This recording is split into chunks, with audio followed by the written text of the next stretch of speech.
I knew it wouldn't be pleasant when I saw Rebecca's name flash across my screen on a Tuesday morning, but it never was. I said, "Hello, Rebecca," in a neutral tone. "I've sold a house." And she announced without using the preamble, her tongue dripping with satisfaction. "The papers are signed, and the new whores move in next." I'm Olivia Matthews, and I hope you've learned your lesson about respecting your elders. The house Rebecca was boasting about was the one I grew up in, the one my father left me when he died 2 years ago, or at least that's what Rebecca believed. I kept trying to keep the laughter out of my voice. "But you mean Dad's house? Don't be a moron, Olivia. Know exactly which house you've been renting and squatting in since your father passed away. Well, that's over, and I found buyers who will value the property." I sipped my coffee slowly and thought back to the conversation I had with Dad's attorney, Mr. Harrison, a few days after the funeral. Rebecca was unaware of that meeting, the documents we signed, or the property's true ownership. The real reason for this power play was 3 months ago when I stopped Rebecca. "That's interesting," I said carefully, "and you're sure everything's legal?" She scoffed. "Of course it's legal. I'm his widow, and the house was in his name.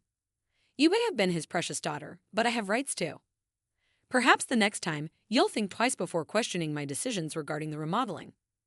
She wanted to modernize everything to remove any remnant of the house my father had built, including the hand-carved banisters, the original hardwood floors, the stained glass windows, and other historic features that had been painstakingly restored over the years. I said, "I hope you got a good it. Don't worry, Apris." "See," Shisha snapped, "Ped. Just make sure you're out by." When I said goodbye to Rebecca, I couldn't help but smile because she had always underestimated me, just as she had underestimated my father's foresight, and she believed she knew everything about our situation. Next Friday, the new owners are excited to begin their renovations, and I could almost see her grinning as she imagined me rushing to pack up and move out. If only she knew. Family's affairs, but he didn't understand a lot of it. I picked up my phone once more and called Mr. Harrison's number, "Olivia." He answered politely, and I was expecting your call. I said, "She actually tried to sell a house." I could hear the laughter in his voice, so I knew this would be interesting. "Would you like me to start things off, please?" After hanging up, I walked around the house, running my hand along the walls. My father had painted the door frames and restored the window seats where we had spent many hours reading together. Every inch of this place held memories, stories, and fragments of our lives. Harrison made sure the buyers understood exactly what was happening because I don't want innocent people caught in Rebecca's mess. Rebecca married my father 5 years ago when I was 23. At first, she was a wonderful stepmother, full of smiles and kind words, but after the wedding, her true colors began to show. She made disparaging remarks about our close relationship and persisted in trying to change our home, which my father saw through. When Rebecca was at her weekly spa Alavig, using his old nickname for me, and said, "I need you trust me, things and me at missum. Me Becca, rare Rebecca, reb Rebecca, ror arrangements. That comes, H. Harrison, Lane everything." Eventually, however, his health was failing in his final months. Ask more questions, but Dad had been so exhausted that he left the house 2 weeks later.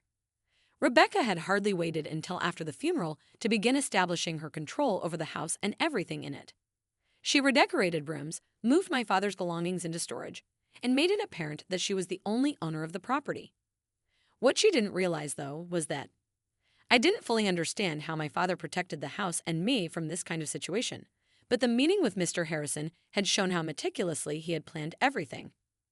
The house, despite appearances, had never been in his name alone through a series of legal maneuvers.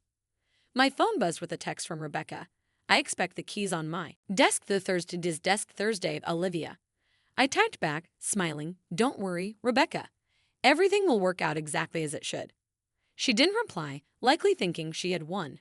But the real show was about to start, and I had front row seats to watch her carefully thought-out plans fall apart.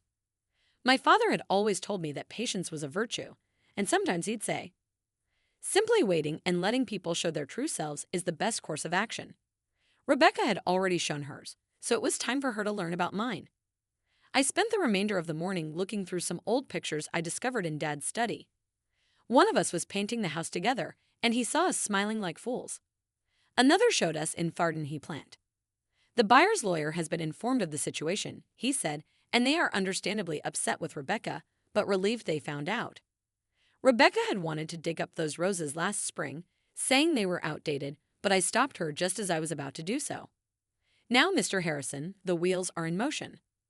How long until she finds out before the money changes? I would say that by this afternoon, their lawyer is writing a strongly worded letter as we speak. Would you like me to be there when she receives it?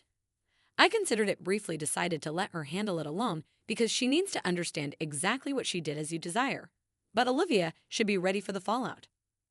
He was correct when he said that Rebecca doesn't handle humiliation well. She had always been arrogant and needed to be in charge. So when she learned that she had attempted to sell a house she didn't have the right to, and that she had embarrassed herself in front of potential buyers, it broke her heart. However, that was precisely the moment when the F arrived sooner than I had anticipated, at around 3 o'clock in the afternoon. I was sitting in the garden among my father's roses when she pulled into the drib driveway, screeched to a halt, and she stormed out, waving what I assumed was the lawyer's letter. "You conniving little witch," she screamed. The screen exploded with notifications, several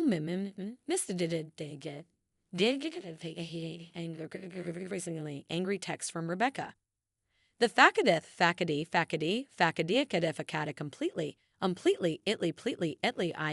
completely itly. You knew about it all along, and I sat calmly in spite of her. Fury knew about what Rebecca was doing, and she didn't play innocent with me. She shoved the letter in my face, transferring the trust and the property. "You and James Plano." "Snow." I back no. I gently corrected her, and my dad and Mr. Harrison set it up. I simply did as he said. He saw right through you, Rebecca, and knew exactly what you were trying to do. When he left, she took a step back, her designer heels sinking slightly into the soft garden soil, which is impossible because he trusted me and loved me.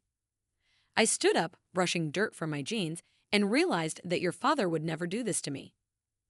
I kept watching her process each revelation as he moved it to a trust years ago, long before he met you. Did I ask him quietly, or did he just let you think he did? The color faded from her face as the implications of what I had said hit home for my father, the man she believed she had totally outmaneuvered. House was never in his name. When the time came, Rebecca's hands were shaking, and she was crumpling the lawyer's letter. The buyers were threatening legal action, so I could see the doubt in her eyes. "Sole beneficiary, you had no right to try to sell it." "You're lying," she whispered, but I could see the doubt in her eyes when I suggested that the property records were all public. Dad made sure of that too. I said, "You don't understand anything about my relationship with your father." "I understand more than you think," Dad told you. She recoiled as if I'd slapped her. "You have any idea how humiliating this is?" "It's almost as humiliating as trying to throw your stepdaughter out of her own house," I said. "Or perhaps as humiliating as spending years pretending to care about someone just to get their money." Rebecca's eyes widened as she told me everything about him before he passed away, including the proof you refused to sign, the mysterious withdrawals from his accounts, the men you met while he was in the hospital, and how he just waited, watched, and planned like a father and daughter. I suppose she took another step back, her pricey suit now smeared with grime and dirt. But this isn't over yet. For the first time since I'd known her, Rebecca was stunned as she stood there surrounded by my father's roses, looking at the threat, but her voice lacked conviction. I responded, taking out my phone. "I've recorded this entire conversation. Would you like me to add it to the file, Mr. Harrison is building about your attempts to illegally sell property you don't own." Totally lost. "I'll keep this simple." I said, "Leave the house, leave me alone, and most importantly, leave my father's memory alone.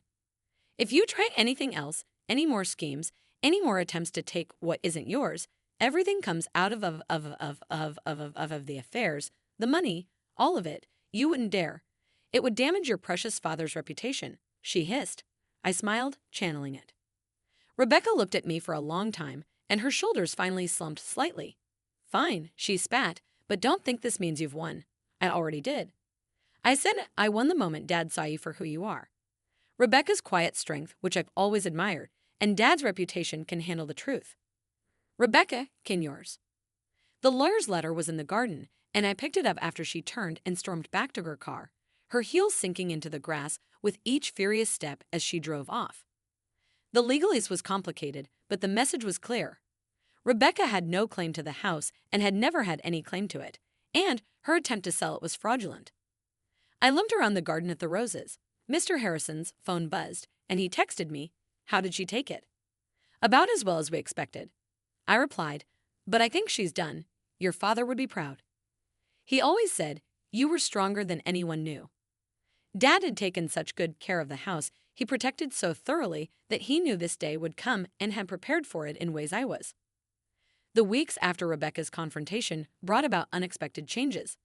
The house felt different, somehow lighter, as if a shadow had been lifted. I spent my evenings restoring rooms to their original state. I had only just begun to understand that Rebecca had thought she was teaching me a lesson about respect, but she had actually learned one about underestimating people, both living and dead. Undoing Rebecca's hurried attempts at modernization one evening, while going through boxes in Dad's study, I discovered a letter written in his familiar handwriting. The envelope was dated a few days before he passed away, and when I opened it, my hands shook.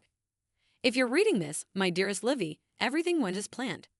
Rebecca has most likely attempted to take over the house by now. I apologize for not telling you everything while I was alive because Rebecca was keeping a close eye on me, and I needed her to think she had won. You see, I found out about a year into our marriage that she was not who she claimed to be, but by then she had already revealed the mystery of the illness that sent me to the hospital. Rebecca had been adding something to my evening tea. Not enough to kill me right away, but enough to make it appear like a natural decline. And I played along, letting her believe she was succeeding while I made plans to protect you and everything we built together. I had James look into the occasional dizziness, confusion, and gradual weakening. This house is more than just a building, Livy. I know it must have hurt to see me seem to choose her over you over the past few months, but please pardon me for that deception. I needed her to think she had total control, so she wouldn't suspect what was coming. There's more you need to know. Look behind the loose brick in the steady fireplace I left. It's our legacy, every repair and restoration, a memory we shared. Something there for you to keep in mind is that sometimes being strong isn't about confrontation, but rather about waiting for the right time to say, I love you, my darling girl, Dad. I sat there for a long time, tears streaming down my face, and everything made sense now as distant behavior in those last few months, the way the cryptic conjurers had insisted on having tea alone with. Every night when Rebecca moved to the fireplace, I discovered the loose brick easily behind it. There was also a small USB drive with another note that said, show this to the police when you're ready. The drive contained videos from hidden cameras that Dad had installed, including footage of Rebecca adding something to his tea, her phone conversations with other men, and her phone conversations discussing her plans for after his death. I called Mr. Harrison James, my hands shaking, and I told him that I had found Dad's letter and the drive. He was silent for a while, but then I gave it some thought. The evidence on the drive showed that Danning had attempted murder and fraud conspiracy, and Rebecca would not only lose her social standing, but also face serious criminal charges. He always said that you had a good sense of strategy, so I could hear the smile in his voice as he replied, we'll keep it as insurance for the time being since we know we have it is enough. The following morning, a large envelope from Rebecca's lawyer arrived, containing a formal document that relinquished any claims to the house or my father's estate, along with a brief. She had discovered the cameras, of course, and after our confrontation, she would have been looking through the house for anything incriminating. The evidence on the drive was just a reminder that you won, Olivia, and I'm leaving the state. Don't worry about hearing from me again. Just keep what you know to yourself.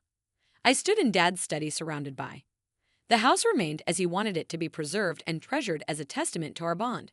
Rebecca's attempt to steal it had failed, just as her attempts to stand in our way had ultimately failed in the garden, where Dad's roses bloomed more beautifully.